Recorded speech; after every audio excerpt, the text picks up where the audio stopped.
I think the first thing that's come out of this is that there is indeed a great hunger in the community to not rest on the success of the last decade, but rather feel uncomfortable that we've still got so much to do. And that paradox is, I think, what's come out as the theme of this meeting.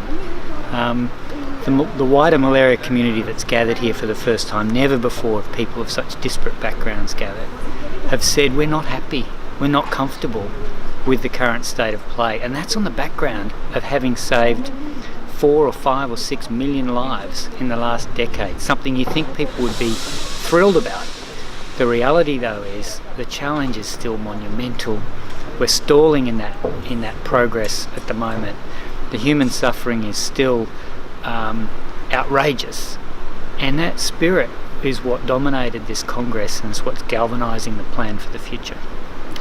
One of the researchers said last night that one of the take-home messages for them was realising that some of the solutions might be born originally out in the communities. It might be the people on the front line that will be dictating in the end or suggesting what might happen in the laboratory.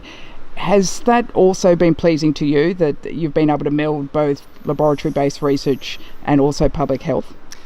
Well, this Congress is even bigger than laboratory-based research and public health.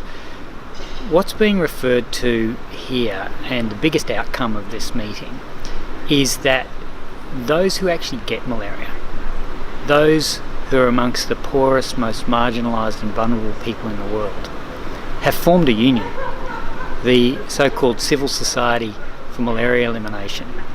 They formed it at this Congress, or in the days leading up to this Congress, to announce here, which is effectively going to not just demand action, but actually help guide the sort of action that needs to be taken.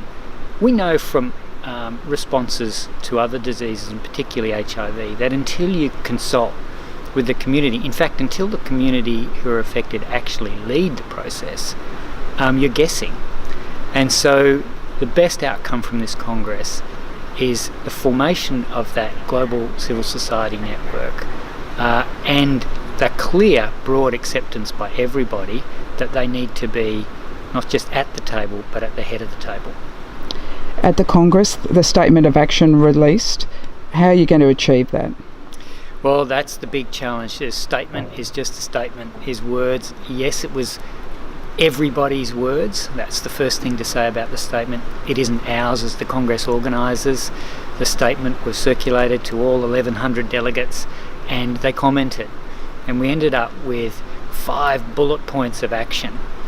And all we can really say is that firstly we hope that that sets the right set of spirit, the right values for which we go about tackling malaria over the next couple of years, but also to hold ourselves to account, not just when we gather again in 2 or 4 years' time, but at a regular occurrence when in various ways different sectors get together, that we check against those action points. The first and most important one being the need to put the affected communities themselves into the decision-making process.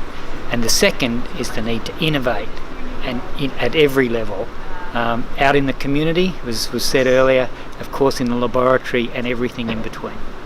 And finally, the overarching theme of this Congress was eliminating and eradicating malaria. Do you still believe that's possible?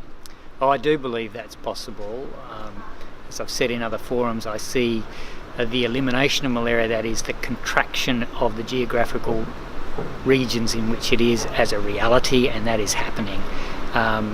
Just this year, Paraguay was another country that was declared malaria-free.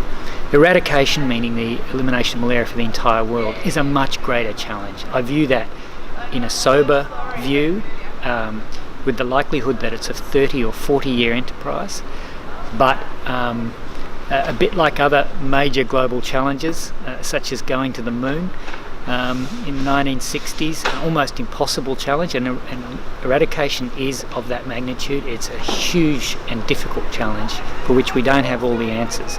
But the community's decided we're committed, we're on that path, and I think that commitment enough gives me confidence that it'll happen.